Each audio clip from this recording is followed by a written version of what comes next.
it was the same foods. Huevos and beans and pans full of green chile enchiladas made to last an entire week.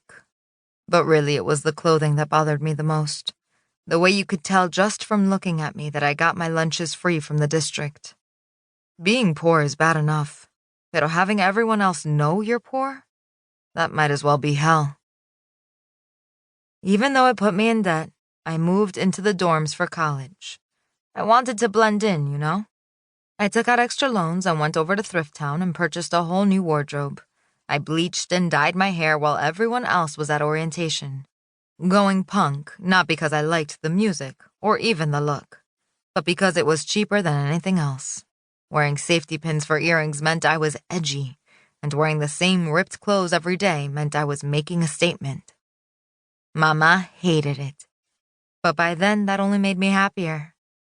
During the first week of school, I made up for all the rebellion I'd missed earlier in life, ditching classes, getting drunk with my roommate Bella, and sleeping with men just because I could.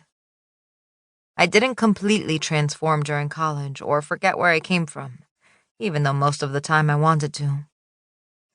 Growing up, I hated going to San Ignacio with Mama every Sunday, but I still attended Mass during college, spiked hair and all. I prayed to La Virgen y los Santos for everything, from grades to boys. I don't know what I really believed back then. Maybe none of it. Maybe all of it. But the traditions weren't easy to drop. During sophomore year, I was taking one of those large history lectures with Bella. We liked to get there early because the air conditioners were all in the front of the hall, and the walls at the back got so hot from the sun that you'd have to sweat through the whole hour. We'd sit there and watch the other students pile in, whispering about anyone who looked particularly funny or weird or, most important, cute. This was how we spent a lot of our time together, and because we fundamentally disagreed about what made a guy attractive, we could argue at length. Bella was into machismo. The men she dated had wife beaters and tattoos beneath their leather jackets. They were in a band or in a gang or on parole. Her relationships never lasted long because as sexy as she thought those guys were, she didn't like their violence and mood swings. She was a chica who wanted to tame her man, and we bonded over her series of failures. She always needed a shoulder to cry on until she found her next crush, and I was more than willing to supply that shoulder, so long as she kept me updated on all the juicy details.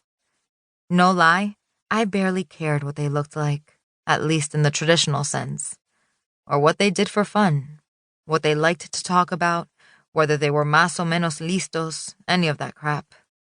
I knew that the one way to get out of Martinez Town for good was to find a man con mucha plata. And at UNM, those weren't as easy to come by as you might think. A lot of guys liked to act preppy, popping the collars of their polo shirts and walking to class as if they owned the place, then driving back home in a beat-up Camaro, just like the boys I grew up with. So I scouted for signs of real wealth. Expensive watches were key, but also haircuts and even backpacks. It was easy to know what clothes to buy, but there was a certain smugness to the truly wealthy, a way they seemed to colonize the area around them that I learned to pick up on. Early in the semester, I noticed a boy in a bright red Lacoste shirt and khaki pants strolling down the stairs. A girl was at his side, a Barbie clone whose expression looked as molded as the doll's. 2 friends accompanied them, seemingly tethered to him by invisible strings. The light glinted off his gold Rolex and onto his carefully tousled bangs, and I knew what I wanted. I nudged Bella. "I see him," she said, "but you know his girl's right there." "Not now," I said. "Just wait." I didn't have a plan then, but I've always been patient, and I knew something would come to me. 2 days later, at the next history lecture, we sat closer to him, and even closer the one after that. Bella seemed amused, and since this was the first guy I'd seriously gone after since losing interest in meaningless sex early freshman year, she did everything she could to encourage my infatuation.